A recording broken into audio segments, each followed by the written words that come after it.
அண்மை செய்தி.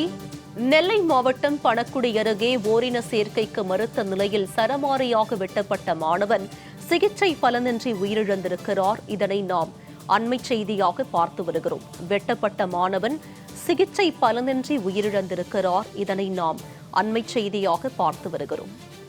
இது பற்றிய கூடுதல் விவரங்களோடு இணைகிறார் எமது நெல்லை செய்தியாளர் செல்வராஜ்.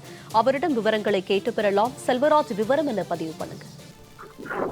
நிச்சயமாகுமா, திருநெல்வேலி மாவட்டம் பணகுடி பகுதியைச் சேர்ந்த 17 வயது சிறுவன் அங்குள்ள ஒரு அரசு மேல்நிலைப் பள்ளியில் 10ஆம் வகுப்பு படித்து வந்தார்.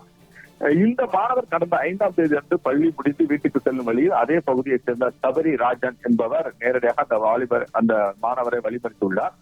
அப்போது மாணவனிடம் சிறிது நேரம் பேச வேண்டும் என கூறி அதனை நம்பிய மாணவன் சபரிராஜன் அருகில் உள்ள ஒரு காட்டு பகுதிக்கு அழைத்து சென்றுள்ளார். அப்போது மாணவன் தன்னுடன் ஓரின சேர்க்கை இணங்குமாறு வலியுறுத்தியதாக கூறப்படுகிறது. அப்போது அந்த சபரிராஜன் என்பவர் கஞ்சா மற்றும் மது போதையில் இருந்ததாகவும் கூறப்படுகிறது. இதனால் அதிர்ச்சி அடைந்த மாணவர் அதற்கு மறுத்துள்ளார். இதனால் ஆத்திரமடைந்த சபரிராஜன் ஏற்கனவே தன் கையில் மறைத்து வைத்திருந்த அருவாளை எடுத்து மாணவனை சரமாரியாக வெட்டியதில் அவர் படுகாயமடைந்தார்.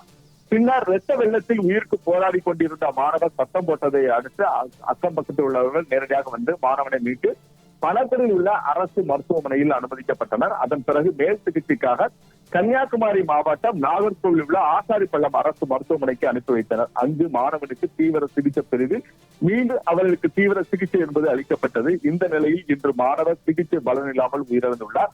இது குறித்து புகாரின் பேரில் பணகுடி போலீசார் ஏற்கனவே சபரிராஜனை கைது செய்துள்ளனர். தற்போது அந்த வழக்கு என்பது கொலை வழக்காக மாற்றப்பட்டுள்ளது. தமிழகத்தில் தற்போது எங்குமே கஞ்சா விற்பனை இல்லை என்று தமிழக அரசு தொடர்ந்து தங்களுடைய வலியுறுத்தி கொண்டு வருகிறது. ஆனால் தமிழகத்தின் சபாநாயகரான அப்பாவுக்கு சொந்த தொகுதியிலேயே பணக்குடி பகுதியிலே கஞ்சா விற்பனை அதிகமாக இருப்பதாகவும் இதனால் 10ஆம் வகுப்பு மாணவர் தற்போது படுகொலை செய்யப்பட்ட சம்பவம் என்பது அப்பகுதியில் ஒரு பெரும் பரபரப்பை ஏற்படுத்தியது.